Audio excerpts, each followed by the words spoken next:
Salut les amis, j'espère que vous allez bien, c'est Professeur Plante et aujourd'hui on se retrouve pour une toute nouvelle vidéo. Avant que la vidéo commence, je tenais à vous remercier, on est bientôt 2500 sur la chaîne. N'hésitez pas à vous abonner si la vidéo vous plaît et je vous laisse avec Yves pour la suite de la vidéo. Merci professeur, salut à tous, c'est Yves. Aujourd'hui nous allons parler du dahlia. Une plante facile d'entretien qui fleurit de juillet à novembre.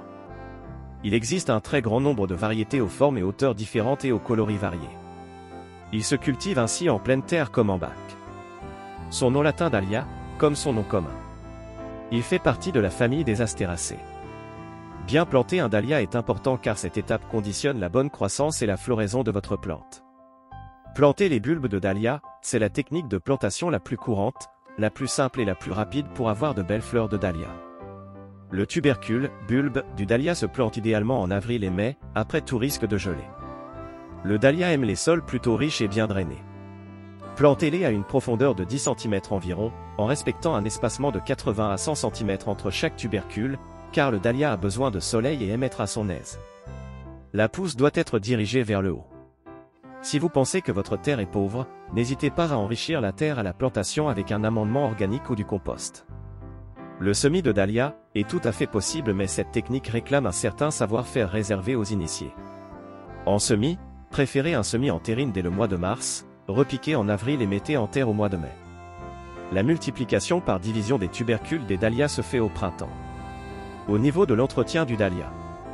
Dahlia une fois bien en place, le dahlia réclame assez peu de soins même si quelques gestes vous permettront de prolonger ou d'améliorer la floraison. Supprimez les fleurs fanées au fur et à mesure, une fois les tiges totalement fanées, coupez au plus court. Les dahlias résistent à des températures de l'ordre de -5 à -10 degrés. L'arrosage des dahlias. La dahlia est assez résistant mais appréciera volontiers d'être arrosée en période de sécheresse prolongée. Veillez à ce que les bulbes de dahlia ne soient jamais inondés, pas d'eau stagnante, car ils pourraient pourrir. Une terre bien drainée est la garantie d'éviter ce genre de mauvaises surprises. Surtout arrosez les dahlias sans en mouiller le feuillage. Vous éviterez ainsi tout risque de maladie. Arrosez de préférence le soir pour éviter l'évaporation et économiser aussi l'eau. Comment faire durer la floraison des dahlias? Le dahlia, il est possible de faire durer la floraison des dahlias, au-delà de l'été, parfois même jusqu'à la fin du mois d'octobre.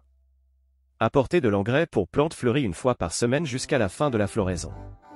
Supprimez les fleurs fanées au fur et à mesure pour éviter d'épuiser le dahlia et favoriser l'arrivée de nouvelles fleurs. Le dahlia en hiver?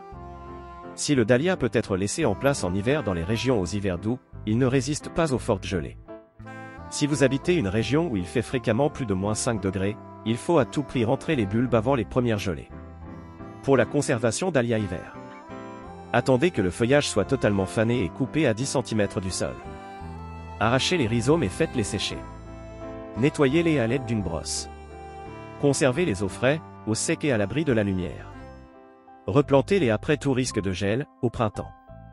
Dans les autres régions, protégez simplement vos tubercules à l'aide d'un paillis de feuilles mortes par exemple. Les choses à savoir sur le dahlia. Dahlia originaire du Mexique, le dahlia est une plante tubéreuse qui compte plusieurs dizaines d'espèces. On retrouve ainsi le dahlia cactus et semi-cactus, à pompons, décoratif, balle, dentelle ou encore à collerette, pour distinguer autant les formes que les couleurs. Cette plante propose un éventail très varié de floraison.